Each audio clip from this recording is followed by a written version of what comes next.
ನಾಯಿ ನಿಂತ್ಕೊಳ್ಳಿ ಮೋದಿ ಕಡೆಯಿಂದ ನೋಡ್ತೀವಿ. ನಿಜವಾದ ದಲಿತ ವಿರೋಧಿಗಳು ಕಾಂಗ್ರೆಸ್ನವರು ಸಂವಿಧಾನ ಬದಲಾವಣೆ ಮಾಡ್ತಾರೆ ಬಿಜೆಪಿ ಅಂತ ಹೇಳ್ತಾರೆ.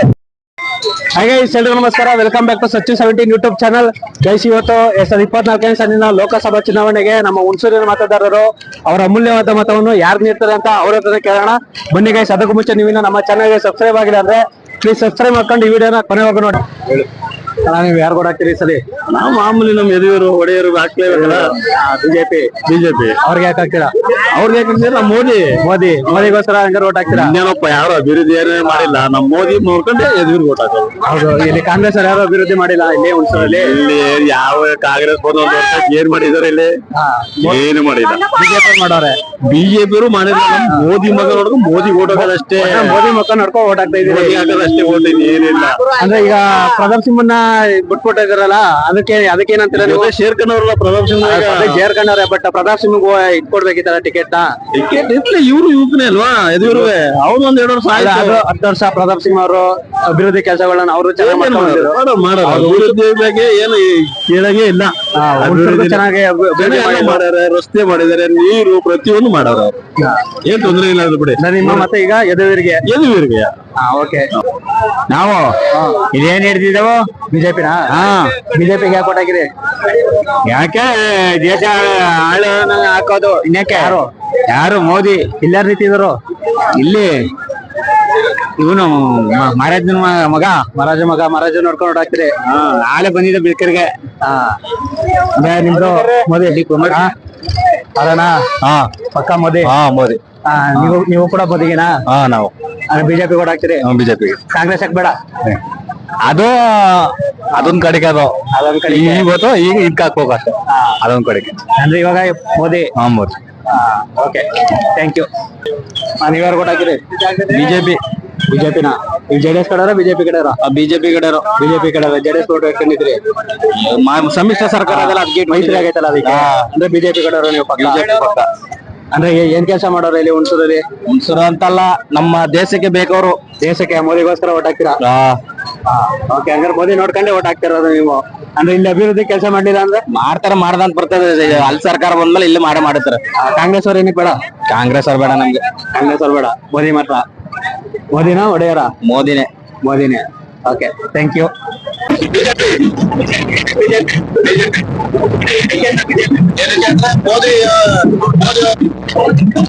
ಮೋದಿ ಬೇಕು ನಮ್ಗೆ, ಅದಕ್ಕೆ ಬಿಜೆಪಿ. ಕಾಂಗ್ರೆಸ್ ಅವರು ಸಾಲ ಮಾಡ್ಕೊಂಡು ದೇಶದಲ್ಲಿ ಬರ ಅದಕ್ಕೋಸ್ಕರ ನಾವು ಬಿಜೆಪಿಗೆ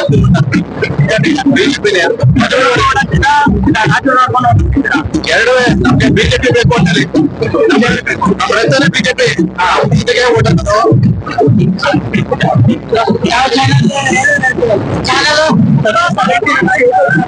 ನಾವು ಕೇಬಲ್ ಆಪರೇಟರ್, ನಾವು ಪಕ್ಕ ಬಿಜೆಪಿ. ಮೋದಿ ನೋಡ್ಕೊಳ್ಳೋಣ, ದೇಶ ಉಳಿಬೇಕಂತ ನಾವು ನೋಡ್ತೇವೆ. ದೇಶ ಬೇಕು, ಮೇನ್ ದೇಶ. ನಮ್ಗೆ ಅವರು ಪುಸ್ತಕ ಕೊಡ್ತಾರೆ ಅಂತ ನಾವು ಬೇಕಾಗಿಲ್ಲ. ನಮ್ಗೆ ದೇಶ ಬೇಕು, ಮೋದಿ ಬೇಕು. ನಮ್ಗೆ ಮೋದಿ ಒಂದ್ ನಾಯಿ ನಿಂತ್ಕೊಳ್ಳಿ ಮೋದಿ ಕಡೆಯಿಂದ ನೋಡ್ತೀವಿ. ಗ್ಯಾರಂಟಿ 100% ಕ್ಷೇತ್ರದಲ್ಲಿ 20%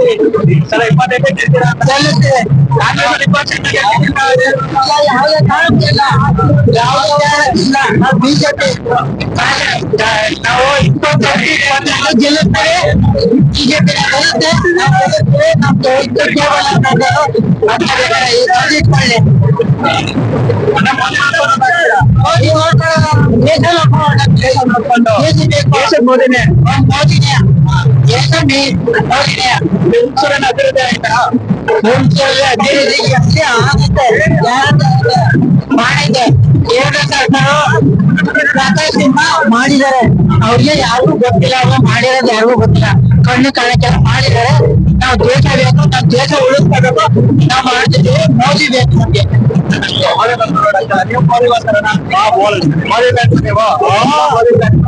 ಬಿಜೆಪಿ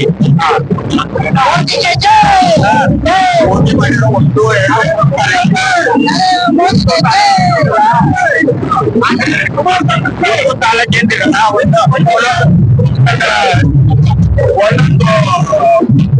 ಪರ್ಸೆಂಟ್ಗೆ 1 ಕೋಟಿ ಬರ್ತದೆ.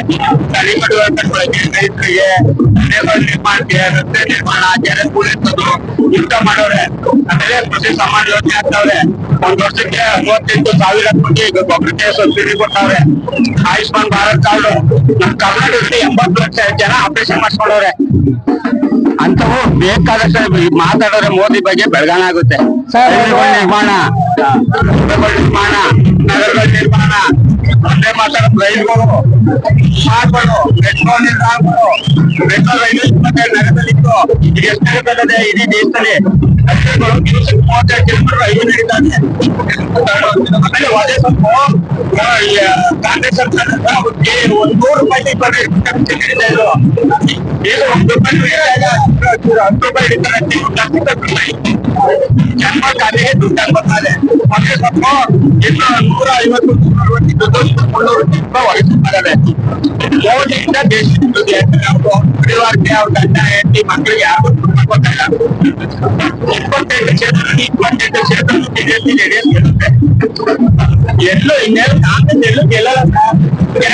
ಕಾಂಗ್ರೆಸ್ ಉಳಿಬೇಕ ಏನ್ ಗೆಲ್ತದೆ? ಸಿದ್ದರಾಮಯ್ಯ ಮಾತಾಡ್ತಾರೆ.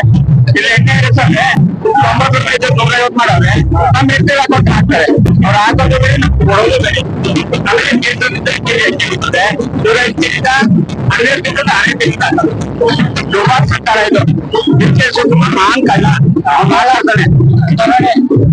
ಕೊತ್ವಾಲ್ ಶಿಷ್ಯ 75ನೇ ಇಸ್ವಿಲಿ ಏನು ಇರ್ತಿಲ್ಲ. ಅವ್ರ ಅಪ್ಪನ 4 ಎಕರೆ ಜಮೀನ್ ಕೊಟ್ರೆ ಮಾತಾಡ್ತಿವ್ರು. ಕಾಂಗ್ರೆಸ್ ಅವರು ಎಷ್ಟಾರು ಮಾತಾಡ್ಬಿಟ್ಟು ಎಷ್ಟಾರು ಬಾಯ್ ಬಿಡ್ಕೊಳ್ಳಿ. ಬಿಜೆಪಿ ಬಂದ್ರೆ ಎದ್ದಿರೋರು 2 ಲಕ್ಷ ಮಕ್ಕಳಿಗೆ ಗೆಲ್ತಾರೆ ಸರ್. ಮಹಾರಾಜರು ಪ್ರತಾಪ್ ಸಿಂಹ ಅವರು ಗೆದ್ದಿದ್ರು, ಅವರು ಕೊಟ್ಟಿದ್ರು, ಅವರು ತಿನ್ನೋರು. ಬಿಜೆಪಿ ಯಾರು ಟಿಕೆಟ್ ಕೊಟ್ಟು ಗೆಲ್ತಾರೆ. ಲಕ್ಷ್ಮಣ್ಣಿಂದ ಬಿಗ್ ಕ್ಯಾಂಡಿಡೇಟ್ ಗೆದ್ದು ಹಾಕಿ. ಆಮೇಲೆ ಬಿಜೆಪಿ ಎಲ್ಲ ಅದ್ಭುತವಾದ ಕ್ಯಾಂಡಿಡೇಟ್ ಬಂದಿದ್ದಾರೆ ಸರ್. ಬಸವರಾಜ ಬೊಮ್ಮಾಯಿ ಅದೇ ನಂಬರ್ 1 ಮುಖ್ಯಮಂತ್ರಿ ಆಗಿದ್ದಾರೆ. PS ಮಂಜುನಾಥ್ ಅಲ್ಲಿ ಡಾಕ್ಟರ್, ನಮ್ಮ ಎದುರಾಗಿ ಕುಮಾರಸ್ವಾಮಿ ಅಲ್ಲಿ ಇಂಥ ಕ್ಯಾಂಡಿಡೇಟ್ಗಳು ಎದ್ದಿರ್ತಾರೆ ಸರ್. ನಮ್ಗೆ ಅಂತ ಕ್ಯಾಂಡಿಡೇಟ್ಗಳು ಹಾಕೋದು ಬಿಜೆಪಿ ಸರ್ಕಾರ. 28 ಮುಖಗಳು ಟಿಕೆಟ್ ವ್ಯವಸ್ಥೆಯಲ್ಲಿ ಯಡಿಯೂರಪ್ಪ ಕರ್ಕೊಂಡು ಹೋಗ್ತಾರೆ, ಕುಮಾರಸ್ವಾಮಿ ಕರ್ಕೊಂಡು ಹೋಗ್ತಾರೆ, ದೇವೇಗೌಡ ಅಪ್ಪಾಜಿಯವರು ಆಶೀರ್ವಾದ ಇದೆ. ಒಟ್ಟು 28 ಗೆಲ್ಲೋದು ಎಲ್ಲೂ ಗೆಲ್ಲಲ್ಲ. ರಾಮನಗರ ಸೇರಿಸಿ ಎಲ್ಲೂ ಗೆಲ್ಲಲ್ಲ. ಕಾಂಗ್ರೆಸ್ ದುಡ್ಡು ಅಂತ ಏನ್ ಮಾಡೋದು? ಹತಾಶೆ ಮಾಡ್ಕೊಂಡು ಹಾಕಬೇಕಾಗಿ ನಮ್ಮಂತೂ ಬರೋದೇ ಬೇಕಾಗಿಲ್ಲ. ಅದೇನ್ ಮಾಡಿ ದೋಷ ಎಲೆಕ್ಷನ್ ಮತ್ತೆ ಕಾಂಗ್ರೆಸ್ ಕೊಡ್ತೇವೆ ಅದು ನಮ್ಮ ತಲೆ ಮೇಲೆ 2,000 ಇರೋದ 1 ವರ್ಷ ಪ್ರಾಪರ್ಟಿ ಇದೆ. ಅವ್ರ ಮನೆ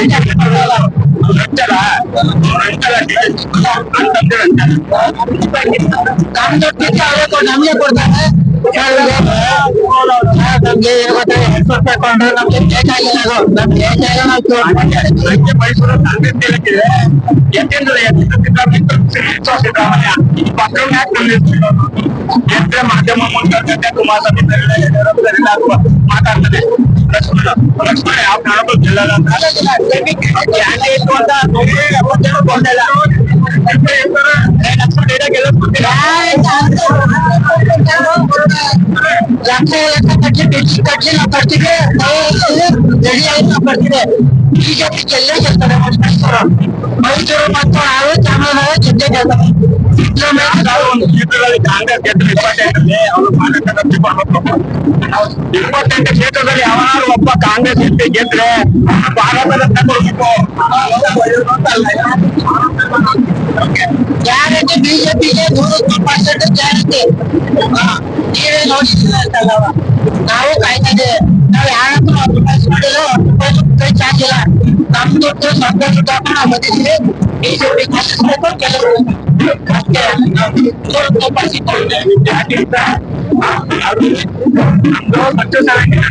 ಚಾನಲ್ ಬಿಜೆಪಿ ಗೆದ್ದಿದೆ. ಏನಕ್ಕೆ ಬಿಜೆಪಿ? ನಮಗೆ ಬಿಜೆಪಿ ಅಂದ್ರೆ ಹಿಂದುತ್ವ ಅಂತ ಸಪೋರ್ಟ್ ಮಾಡಲ್ಲ. ಬಿಜೆಪಿ ಬಿಟ್ರೆ ಯಾರು ಮಾಡಲ್ಲ. ಯಾರು ಮಾಡಲ್ಲ. ಬಿಜೆಪಿ ಎದುರು ನೋಡ್ಕೊಂಡು ಹಾಕ್ತಿದ್ದೀರಾ ಇಲ್ಲ ಮುಂದೆ ನೋಡ್ಕೊಂಡು ಹಾಕ್ತಾ? ನಾವು ಪಕ್ಷ ನೋಡ್ಕೊಂಡು ಓಟ್ ಹಾಕ್ತಾರಲ್ಲ. ಬಿಜೆಪಿ ಯಾರೇ ನಿಂತಿದ್ರು ಮಹಾರಾಜರಂತೂ ಅಷ್ಟೇ, ಯಾರೇ ನಿಂತು ಅಷ್ಟೇ ಬಿಜೆಪಿ ಪಕ್ಷ ನೋಡ್ಕೊಂಡು ಓಟ್ ಹಾಕ್ತಾ ಇದ್ದೀರಾ? ಪಕ್ಷ ನೋಡ್ಕೊಂಡು ಓಟ್ ಹಾಕ್ತಾರದು, ಮೋದಿ ನೋಡ್ಕೊಂಡು ಓಟ್ ಹಾಕ್ತಾರದು. ಮೋದಿ ಬಿಟ್ರೆ ನೆಕ್ಸ್ಟ್ ಯಾರೋ ಸಿಎಂ ಆಗ್ತಾರೆ. ಆಮೇಲೆ ಯೋಗಿ ಆದಿತ್ಯನಾಥ್ ಮುಖ್ಯಮಂತ್ರಿ ಎತ್ತರ ಆಗಬೇಕು ಕರ್ನಾಟಕದಲ್ಲಿ. PM ಯೋಗಿ ಆದಿತ್ಯನಾಥ್. ಹೌದು. ಮೋದಿ ನೋಡ್ಕೊಂಡು ಹಾಕಿದ್ದಾರಾ ಜಿ ಡಿ ಹರೀಶ್ ಗೌಡ್ರು, ಜಿ ಡಿ ದೇವೇಗೌಡರು, ಕುಮಾರಣ್ಣ, ಎಚ್ ಡಿ ದೇವೇಗೌಡರು ಮೈತ್ರಿಗೆ ಬಿಜೆಪಿ ಎಲ್ಲ ಸಂಪೂರ್ಣ ಹುಣಸೂರು ತಾಲೂಕು, ಹುಣಸೂರು ನಗರ ಎಲ್ಲ ಬಿಜೆಪಿ. ಜಿ ಡಿ ದೇವೇಗೌಡರು ನಾಯಕತ್ವ, ಹರೀಶ್ ಗೌಡ್ರ ನಾಯಕತ್ವ. ಗೆಲ್ಲಿಸ್ಕೊಡ್ತೀರಾ?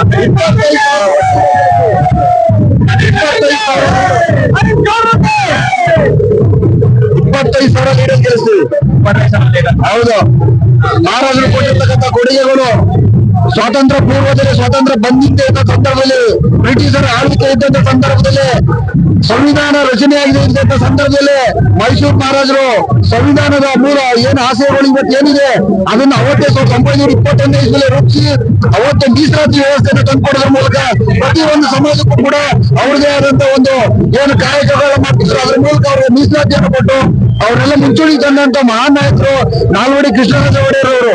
ಅವರ ಕೊಡುಗೆ, ಅವರ ಅಪಾರವಾದಂತ ಜನಪರ ಕಾಳಜಿ ಏನಿತ್ತು ಅದನ್ನೆಲ್ಲ ನಾವು ನೋಡಿದ್ದೀವಿ, ಕೇಳಿದ್ದೀವಿ. ಅವ್ರ ಕಾಯಿಲೆ ಪುಸ್ತಕದಲ್ಲಿ ನೋಡಿದ್ದೀವಿ. ಉದಾಹರಣೆಗೆ ಮೈಸೂರಿನಲ್ಲಿ ಇರ್ತಕ್ಕಂಥ ಅಶೋಕಪುರಂ ಇರ್ಬೋದು. ಅಶೋಕಪುರಂ ನಿರ್ಮಾಣ ಮಾಡಿದಂತವ್ರು ಅವತ್ತು ಅಶೋಕಪುರಂ ಇರ್ತಕ್ಕಂಥ ದಲಿತ ಸಮಾಜ, ಅವತ್ತು ದಲಿತ ಸಮಾಜಕ್ಕೆ ಕ್ಷೌರ ಮಾಡ್ತಿರ್ಲಿಲ್ಲ, ಯಾವುದೇ ದಿನಸಿ ಸಾಮಗ್ರಿಗಳನ್ನ ಕೊಡ್ತಿರ್ಲಿಲ್ಲ, ಯಾವುದೇ ಒಂದು ಮುಟ್ಸ್ಕೊಳ್ಳುವಂತ ವ್ಯವಸ್ಥೆ ಇರಲಿಲ್ಲ, ಹೋಟೆಲ್ಗಳಿಗೆ ಕೊಡ್ತಿರ್ಲಿಲ್ಲ. ಈ ಒಂದು ಎಲ್ಲ ಕಂಡಂತ ಮಹಾರಾಜರು ಅವತ್ತು ಅಶೋಕಪುರಂ ಅನ್ನೋದನ್ನ ಸ್ಥಾಪನೆ ಮಾಡಿದ್ರು. ಅಲ್ಲಿರ್ತಕ್ಕಂಥ 14 ಕ್ರಾಸ್ಗಳು ಏನ್ ಬರ್ತವೆ, ಆ ಎಲ್ಲಾ ಕ್ರಾಸ್ಗಳಿಗೂ ಕೂಡ ಪ್ರತಿಯೊಂದು ಕ್ರಾಸ್ ನಲ್ಲೂ ಕೂಡ ಮಾರಾಟ ದೇವಸ್ಥಾನ ಕಟ್ಟಿದ್ದಾರೆ, ಹಾಗೆ ರಾಮಂದ್ರ ಕಟ್ಟಿದ್ದಾರೆ. ಹಾಗೆ ಅವ್ರಿಗೆ ಅವ್ರದೇ ಆದಂತ ಸ್ವಂತ ಒಂದು ಏನು ಆ ಅಂಗಡಿಗಳನ್ನ ಮಾಡ್ಕೊಂಡು ಅವರೇ ಏನು ಕ್ಷೌರ ಮಾಡ್ಕೊಂಡಿರ್ಬೋದು, ದವಸ ಧಾನ್ಯಗಳು ಮಾರಾಟ ಮಾಡಿರ್ಬೋದು. ಈ ತರದೆಲ್ಲ ಮಾಡಿ ಅದಕ್ಕೂ ಮಿಗಿಲಾಗಿ 4ನೇ ತರಗತಿ ಮೇಲೆ ಓದಂಗೆ ಆದೇಶ ಇತ್ತು, ಕಲಿತು 4ನೇ ತರಗತಿ ಮೇಲೆ ಓದ್ಬೇಕು, ಅವ್ರ ವೃತ್ತಿಯನುಸಾರ ಯಾರು ಓದ್ಬೋದು ಅಂತೇಳಿ ಆ ಒಂದು ಇಂಚಿನ ಆದೇಶವನ್ನು ರದ್ದು ಮಾಡಿ ದಲಿತರಿಗೆ ಉನ್ನತ ಶಿಕ್ಷಣ ಮಾಡುವಂತ ಅವಕಾಶವನ್ನು ಕಲ್ಪಿಸಿಕೊಂಡಂತ ಮಹಾನ್ ನಾಯಕರು ನಾಲ್ವಡಿ ಕೃಷ್ಣರಾಜ ಒಡೆಯರ್ ಅವರು. ಅದರಿಂದ ಅವರ ಒಂದು ಕಾರ್ಯಕ್ರಮದಲ್ಲಿ ನಡೆಸಿ ನಾವು ಈಗಿನ ನಾವು ಮಹಾರಾಜರ ಏನು ಋಣ ಇದೆ ಆ ಋಣನ ತೀರಿಸಬೇಕಂತೇಳಿ ನಾವು ಈ ಬಾರಿ ಯದುವೀರ್ ಒಡೆಯರ್ ಅವರಿಗೆ ನಾವು ವೋಟ್ ಮಾಡ್ತೀವಿ. ಇವರ ನಿಜವಾದ ದಲಿತ ವಿರೋಧಿಗಳು ಕಾಂಗ್ರೆಸ್ನವರು ಇದುವರೆಗೂ ಕೂಡ ಒಂದು ರಾಷ್ಟ್ರಪತಿಯನ್ನ ಮಾಡಲಿಲ್ಲ. ಬಿಜೆಪಿಯವರು ರಾಷ್ಟ್ರಪತಿ ರಮಾನಂದ್ ಕೋವಿಂದ್ ಅವರು ಮಾಡೋದ್ರ ಮೂಲಕ ಒಬ್ಬ ದಲಿತಂಗೆ ರಾಷ್ಟ್ರಪತಿ ಮಾಡಿದ್ರು, ಒಬ್ಬ ಮುಸ್ಲಿಂ ಸಮಾಜ ಅಬ್ದುಲ್ ಕಲಾಂ ಅವ್ರಿಗೆ ಮಾಡಿದ್ರು, ಒಬ್ಬ ದ್ರೌಪದಿ ಮುರ್ಮು ಅವ್ರಿಗೂ ಕೂಡ ಅವ್ರಿಗೂ ಕೂಡ ರಾಷ್ಟ್ರಪತಿ ಮಾಡಿದ್ರು. ಈ ತರ ಮಾಡಿರೋದ್ರಿಂದ ಅವ್ರು ಯಾರು ಕೂಡ ದಲಿತ ವಿರೋಧಿಗಳಲ್ಲ. ಇವತ್ತು ಕೂಡ ಬಿಜೆಪಿಯಲ್ಲಿ ಏನು ದಲಿತರಿಗೆ ಸಿಗಬೇಕಾದಂತ ಸೌಲಭ್ಯಗಳಿರ್ಬೋದು, ಮೀಸಲಾತಿ ವ್ಯವಸ್ಥೆ ಇರ್ಬೋದು, ಎಲ್ಲಾನು ಕೂಡ ಪ್ರತಿನಿಧಿಸಿಕೊಟ್ಟವ್ರೆ. ಅಂಬೇಡ್ಕರ್ ಅವರಿಗೆ ರಾಷ್ಟ್ರ ಭಾರತ ರತ್ನ ಅಂತ ಅಂದ್ಬಿಟ್ಟು ಲಿಸ್ಟನ್ನು ಕೊಡೋದ್ರ ಮೂಲಕ ಅವ್ರಿಗೆ ಪ್ರಶಸ್ತಿಯನ್ನು ಕೊಡೋದ್ರ ಮೂಲಕ ಏನು ಅಂಬೇಡ್ಕರ್ ಅವರಿಗೆ ಗೌರವ ಕೊಟ್ಟಂತ ಮೊದಲನೇ ಒಂದು ಯಾವುದೋ ಒಂದು ಪಕ್ಷ ಇದೆ, ಅವತ್ತು ಪಿ ಸಿಂಗರ್ ಅವರ ನೇತೃತ್ವದ ಬಿಜೆಪಿ ಪಕ್ಷ ಭಾರತ ರತ್ನ ಪ್ರಶಸ್ತಿಯನ್ನು ಕೊಟ್ಟಿದ್ದು ಅದು ಬಿಜೆಪಿ ಮತ್ತೆ ಅವತ್ತು ಜನತೆಗಳ ಇದ್ದಂತ ಪಕ್ಷ. ಇವರು ಕಾಂಗ್ರೆಸ್ನವರು ಅವರ ಒಂದು ಪಕ್ಷಕ್ಕೆ ಜವಾಹರ್ಲಾಲ್ ನೆಹರುಗೆ ಭಾರತ ರತ್ನ ಕೊಟ್ಟರು, ಅವರ ಪಕ್ಷದವ್ರಿಗೆ ಕೊಟ್ಟರು. ಮತ್ತು ಈ ಸಂವಿಧಾನವನ್ನು ರೂಪಿಸಿ ಇವತ್ತು ಸಂವಿಧಾನದ ಆಶಯದಲ್ಲಿ ಏನು ಕೆಲಸ ಮಾಡ್ತಾ ಇದ್ದಾರೆ ಅಂತ ಮಹಾನ್ ನಾಯಕರಿಗೆ ಭಾರತ ರತ್ನ ಕೊಟ್ಟಿಲ್ಲ. ಇವತ್ತು ಸಂವಿಧಾನ ಬದಲಾವಣೆ ಮಾಡ್ತಾರೆ ಬಿಜೆಪಿಯವರು ಅಂತ ಹೇಳ್ತಾರೆ. ಸಂವಿಧಾನ ಸುಭದ್ರವಾಗಿದೆ, ಸಂವಿಧಾನಕ್ಕೆ ಯಾವುದೇ ರೀತಿ ತೊಂದರೆ ಇಲ್ಲ, ಸಂವಿಧಾನಕ್ಕೆ ಯಾವುದೇ ರೀತಿ ಧಕ್ಕೆ ಇಲ್ಲ. ಇವತ್ತು ಅಭದ್ರತೆ ಕಾಡ್ಕೊಳ್ತಕ್ಕಂಥದ್ದು ಕಾಂಗ್ರೆಸ್ನವ್ರಿಗೆ ಅಭದ್ರತೆ ಕಾಡ್ತದೆ. ಕಾಂಗ್ರೆಸ್ನವರು ಅವರ ರಕ್ಷಣೆಗೋಸ್ಕರ ಸಂವಿಧಾನ ಅನ್ನೋದನ್ನ ಒಂದು ಮುದ್ದೆ ಇಟ್ಕೊಂಡು ಇಲ್ಲಿ ಗೋಮುಖ ವ್ಯಾಕೃತರ ಕೆಲಸ ಮಾಡೋದಕ್ಕೆ ಬಂದಿದ್ದಾರೆ. ಅವರ ಏನು ಆಸೆ ಒಂದು ಗೋಮುಖ ವ್ಯಾಕೃತ ಏನು ರೀತಿ ನಡವಳಿಕೆಗಳಿದೆ ಅದಕ್ಕೆ ಯಾರು ಕೂಡ ದಲಿತರು ಕಿವಿ ಕೊಡಲ್ಲ, ಅವರಿಗೆ ತಕ್ಕ ಪಾಠವನ್ನು ಕಲಿಸ್ತಾರೆ. ಚಾಮರಾಜನಗರ ಎಸ್ಪಿ ಮೀಸಲಾಗಿರ್ತಕ್ಕಂಥ ಚಾಮರಾಜನಗರ ಕ್ಷೇತ್ರದಲ್ಲೂ ಕೂಡ ಇವತ್ತು ಅಲ್ಲಿ ಬಿಜೆಪಿ ಗೆಲ್ಲುತ್ತೆ. ಒಬ್ಬ ಸಾಮಾನ್ಯ ಕಾರ್ಯಕರ್ತ, ಒಬ್ಬ ಸಾಮಾನ್ಯ ಬಡವನ ಮಗ ಇವತ್ತು ಅಲ್ಲಿ ಚುನಾವಣೆ ಕಂಡಿದ್ದಾರೆ. ಅವ್ರಿಗೆ ಮತವನ್ನು ನೀಡುವ ಮೂಲಕ ಅತಿ ಹೆಚ್ಚು ಓಟನ್ನು ಕೊಟ್ಟು ಗೆಲ್ಲಿಸುತ್ತಾರೆ. ಯಾಕೆಂದ್ರೆ ಮಾದೇವಪ್ಪನವರು ದಲಿತರಿಗೆ ಯಾವುದೇ ರೀತಿಯ ಒಂದು ಸ್ಥಾನಮಾನವನ್ನು ಕೊಡ್ತಿಲ್ಲ, ದಲಿತರ ರಕ್ಷಣೆ ಮಾಡ್ತಿಲ್ಲ, ದಲಿತರಿಗೆ ಸಿಗಬೇಕಾದಂತ ಸೌಲಭ್ಯಗಳನ್ನು ಕೊಡ್ತಿಲ್ಲ. ಅವರೇ ಸಮಾಜ ಕಲ್ಯಾಣ ಇಲಾಖೆ ಸಚಿವರು ಏನು ದಲಿತರಿಗೆ ಮೀಸಲಾಗಿದ್ದಂತ ಅನುದಾನ ಏನಿದೆ 11,400 ಕೋಟಿ ರೂಪಾಯಿಗಳನ್ನ ದುರ್ಬಳಕೆ ಮಾಡ್ಕೊಂಡಿದ್ದಾರೆ, ಬೇರೆ ಬೇರೆ ಯೋಜನೆಗೆ ಹಾಕಿದ್ದಾರೆ. ದಲಿತರ ಕಲ್ಯಾಣಕ್ಕೆ ಸಿಗ್ತಕ್ಕಂಥ ಅನುದಾನ ಇಲ್ಲದೆ ದಲಿತರ ಕಲ್ಯಾಣಗಳಾಗ್ತಿಲ್ಲ, ದಲಿತರಿಗೆ ಸಿಗ್ತಕ್ಕಂಥ ಸೌಲಭ್ಯಗಳು ಸಿಗ್ತಲ್ಲ, ಯಾವುದೇ ಕಾರ್ಯಕ್ರಮ ರೂಪಿಸಿಲ್ಲ. ಏನು ಮಾಧವಪ್ಪನವರಿದ್ದಾರೆ. ಮಾಧವಪ್ಪನವರು ನಿಜವಾದ ದಲಿತ ವಿರೋಧಿ. ಮಾಧವಪ್ಪನವ್ರು ಮಿನಿಸ್ಟರ್ ಆಗ್ಬೇಕು. ಮಾಧವಪ್ಪನವ್ರ ಮಗ 11 ಗಂಟೆಗೆ ಹೇಳ್ತಾನೆ, ಯಾರ ಕೈಗೂ ಸಿಗಲ್ಲ. ಒಂದ್ ಮೊಬೈಲ್ ಆಫ್ ಮಾಡ್ಕೊಂಡೆ ನೀವು ಯಾರಿಗೂ ಇದು ಮಾಡಲ್ಲ. ಒಂದ್ ಹಿರಿಯರಿಗೆ ಗೌರವ ಕೊಡಲ್ಲ. ಯಾವುದೇ ರೀತಿಯ ಒಂದು ಸಮಾಜ ವಿರೋಧಿ ಒಂದು ನಡವಳಿಕೆಗಳನ್ನ ಇಟ್ಕೊಂಡಿರ್ತಕ್ಕಂಥ ಮಾಧವಪ್ಪನ ಮಗನಿಗೆ ಏನು ಚಿಂತೆ ಮಾಡ್ಬೇಕು? ಯಾವ ಸ್ವಾತಂತ್ರ್ಯ ಇದೆ, ಯಾವ ಹೋರಾಟ ಇದೆ, ಯಾವ ತ್ಯಾಗ ಇದೆ, ಏನ್ ಮಾಡಿದ ನಾನು ಸರಳ ಗಣಿಗಾರಿಕೆ ಮಾಡೋಣ. ಎಲ್ಲ ದಂಡಿ ಮಾಡಿಸಿದ್ದಾರೆ. ಜಾತಿಗಳನ್ನ ಎತ್ಕೊಂಡಿದ್ದಾರೆ. ಅನ್ಯ ಜಾತಿಯ ಕೋಪ ಒಂದು ಮಹಿಳೆಯನ್ನ ಮದುವೆ ಆಗೋದ್ರ ಮೂಲಕ ಆ ಮದುವೆ ಆಗಿದ್ದೀನಿ ಅಂತ ಹೇಳ್ಕೊಳ್ತಾನೆ. ಆ ಅನ್ಯ ಜಾತಿಯ ಏನು ಸವರ್ಣೀಯ ಜಾತಿಯ ಒಂದು ಮಹಿಳೆಗೆ ಅವಮಾನ ಒಂದು ಮಾಡುವಂತ ರೀತಿಯಲ್ಲಿ ಅವರು ವರ್ತನೆಯನ್ನ ಮಾಡಿದ್ದಾರೆ. ಅದರ ದೃಷ್ಟಿಯಿಂದ ಏನು ಸಾಮಾನ್ಯ ಒಬ್ಬ ಬಡವನ ಮಗ ಬಾಲರಾಜ್ರವರು ಚಾಮರಾಜನಗರ ಕ್ಷೇತ್ರದಲ್ಲಿ ಗಟ್ಟಿಯಾಗಿ ಹೇಳ್ತಾರೆ. ಇದಾಗಿತ್ತು ಗೈಸ್, ಹುಣಸೂರಿನ ಜನರ ಮಾತುಗಳು ಇದಾಗಿತ್ತು. ಎಲ್ಲರೂ ಕೂಡ ಇಲ್ಲೆಲ್ಲ ಬಿಜೆಪಿಗೆ ಸಪೋರ್ಟ್ ಜಾಸ್ತಿ.